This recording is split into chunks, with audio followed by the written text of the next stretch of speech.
नमस्कार मित्रांनो, नुकत्याच झालेल्या 12वी बोर्डाच्या पॉलिटिकल सायन्स राज्यशास्त्र या विषयाचे वस्तुनिष्ठ प्रश्नांची उत्तरे या ठिकाणी पाहूयात. प्रश्न क्रमांक पहिला अ. कंसातील योग्य पर्याय निवडून विधाने पूर्ण करा. 1. आज युरोपीय संघातील देश शेंगेन प्रदेशाचा भाग आहेत. उत्तर आहे 22. दुसरा, खाजगी व सार्वजनिक उद्योग समाविष्ट होणाऱ्या अर्थव्यवस्थेला रिकामी जागा अर्थव्यवस्था म्हणतात. उत्तर आहे मिश्र. 3. संयुक्त राष्ट्र संघटनेने जागतिक पर्यावरण आणि विकास आयोगाची स्थापना या वर्षी केली. उत्तर आहे 1983. 4. आज नियोजन आयोगाची जागा या आयोगाने घेतली आहे. उत्तर आहे नीती. 5. ब्रिक्स संघटनेत 2010 साली या देशाचा समावेश झाला. उत्तर आहे दक्षिण आफ्रिका. ब. खालीलपैकी प्रत्येक गटातील चुकीची जोडी दुरुस्त करून पुन्हा लिहा. 1. अ. चीन व भारताचा वाढता प्रभाव. बहुध्रुवीय व्यवस्थेचा उदय. ब. वांशिक राष्ट्रवाद, स्वयंनिर्णयाचे तत्त्व. क. युरोपीय संघातील चलन डॉलर. ही जोडी चुकीची आहे. युरोपीय संघातील चलन डॉलर आणि दुरुस्त केलेली जोडी आहे युरोपीय संघातील चलन युरो. दुसरं अ. भारतात प्रौढ मताधिकार 20 वर्ष पूर्ण. ब. महिला सक्षमीकरणाचे धोरण 2001. क. भारताचा नियोजन आयोग 1950. यामध्ये चुकीची जोडी आहे. भारतात प्रौढ मताधिकार 20 वर्ष पूर्ण आणि दुरुस्त केलेली जोडी आहे भारतात प्रौढ मताधिकार 18 वर्ष पूर्ण. तिसरं, कामगार संघटना राजकीय संस्था. ब. जन्ममृत्यूचा दाखला देणे प्रशासकीय यंत्रणा. क. आंतरराष्ट्रीय संस्था आशियाई विकास बँक. यामध्ये चुकीची जोडी आहे. कामगार संघटना राजकीय संस्था आणि दुरुस्त केलेली जोडी आहे कामगार संघटना गैर राजकीय संस्था. क. दिलेल्या पर्यायापैकी योग्य पर्याय निवडून विधाने पूर्ण करा. 1. आंतरराष्ट्रीय आर्थिक संबंधात वाढ झाली कारण. उत्तर आहे जागतिकीकरणाचा प्रसार. दुसरं, भारतात नियोजन आयोगाची स्थापना करण्यात आली कारण.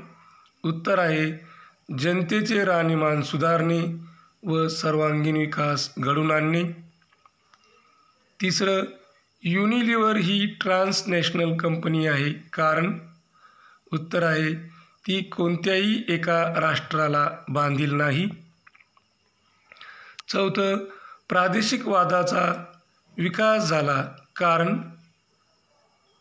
बहुध्रुवीय जागतिक व्यवस्था अस्तित्वात आली. ड. दिलेल्या विधानांसाठी समर्पक संकल्पना लिहा. 1.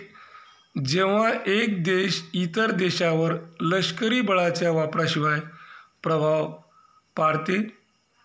त्याचं उत्तर आहे सॉफ्ट पॉवर. दुसरा, जास्त उत्पन्न देणाऱ्या जातीच्या बियाणांचा विकास, सिंचन पद्धतीचा विस्तार करणे, हरित क्रांती. तिसरा, शासकीय खात्यातील अधिकाऱ्यांच्या विरोधातील तक्रारीची चौकशी करणारी व्यक्ती. उत्तर आहे लोकायुक्त. चौथा, जगातील इतर देशांशी संबंध प्रस्थापित करणे, आंतरराष्ट्रीय संबंध. ई. गटात न बसणारा शब्द ओळखा व लिहा. यामध्ये लालबहादूर शास्त्री, नरेंद्र मोदी, डॉक्टर बाबासाहेब आंबेडकर आणि अटल बिहारी वाजपेयी यापैकी गटात न बसणारा शब्द आहे डॉक्टर बाबासाहेब आंबेडकर. दुसरं, आंतरराष्ट्रीय नाणेनिधी, आशियाई विकास बँक, जागतिक बँक, महाराष्ट्र बँक. गटात न बसणारा शब्द महाराष्ट्र बँक. तिसरा हवामान बदल, जंगलतोड, प्रदूषण, राजकीय पक्ष. गटात न बसणारा राजकीय पक्ष.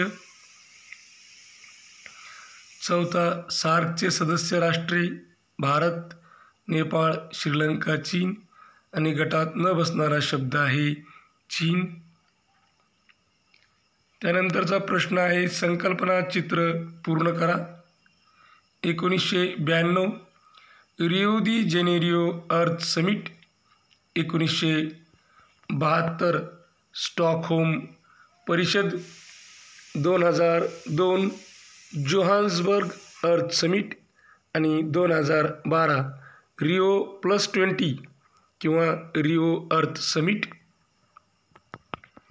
खालील नकाशाचं निरीक्षण करून काही प्रश्नांची उत्तरे लिहायची होती आणि ते प्रश्न आहेत. पहिला, युरोपियन युनियनमधील युरोझोनचे सदस्य असलेल्या कोणत्याही 3 देशांची नावे लिहा आणि ते सदस्य आहेत फिनलँड, जर्मनी, फ्रान्स. दुसरा आहे युरोझोनमध्ये सहभागी नसलेले युरोपियन युनियनच्या कोणत्याही 2 देशांची नावं, त्यामध्ये स्वीडन, पोलंड हे आहेत. त्यानंतर प्रश्न तिसरा, खालील विधाने बरोबर की चूक ते सकारण सांगा. यामध्ये कोणती 5 सोडवायचे सांगितलेले होते. पहिला आहे 1980च्या दशकाला मानवतावादी हस्तक्षेपाचा सुवर्णकाळ म्हणतात. हे विधान चूक आहे आणि त्यामागचं कारण आहे की 1980च्या दशकाला न म्हणता 1990च्या दशकाला मानवतावादी हस्तक्षेपाचा सुवर्णकाळ म्हणतात. दुसरा आहे जागतिकीकरणाने बाजारपेठी अर्थव्यवस्था ही संकल्पना आणली. चूक, कारण जागतिकीकरणाच्या आधीपासूनच बाजारपेठी अर्थव्यवस्था ही संकल्पना अस्तित्वात होती. तिसरा आहे नियोजन आयोगाची निर्मिती कृषी विकासाला प्रोत्साहन देण्यासाठी झाली. चूक आहे, नियोजन आयोगाची निर्मिती हे लोकांचे राहणीमान उंचावणे व आर्थिक विकास करण्यासाठी झालेली आहे. चौथा, सुशासनामध्ये नैसर्गिक संसाधनाचा कुशलतेने वापर केला जातो. हे विधान बरोबर आहे. पाचवा, भारतीय स्वातंत्र्य चळवळ राष्ट्रीय एकात्मतेस पोषक ठरलेली आहे. हे विधानसुद्धा बरोबर आहे. 6वं, लोकायुक्त राजकीय कार्यकारी प्रमुखांविरोधात चौकशी करू शकतात. चूक, कारण लोकायुक्त शासकीय अधिकारी यांच्यावर भ्रष्टाचाराचे आरोप असतील अशा विरोधात चौकशी करू शकतात. त्यानंतर 7वं आहे राष्ट्रीय एकात्मता प्रस्थापित करण्यासाठी लोकशाही आवश्यक आहे. हे विधान बरोबर आहे. मित्रांनो, हे होते राज्यशास्त्र या विषयाचे वस्तुनिष्ठ प्रश्न, ऑब्जेक्टिव्ज, त्याची उत्तरं. तुम्हाला जर हा व्हिडिओ आवडला असेल तर लाईक करा, तुमच्या मित्रमैत्रिणींमध्ये शेअर करा आणि अशाच प्रकारचे व्हिडिओ पाहण्यासाठी आपलं चॅनल पाहत राहा. हा व्हिडिओ शेवटपर्यंत पाहिल्याबद्दल तुम्हा सर्वांचे मनापासून आभार. थँक्यू. Thanks a lot.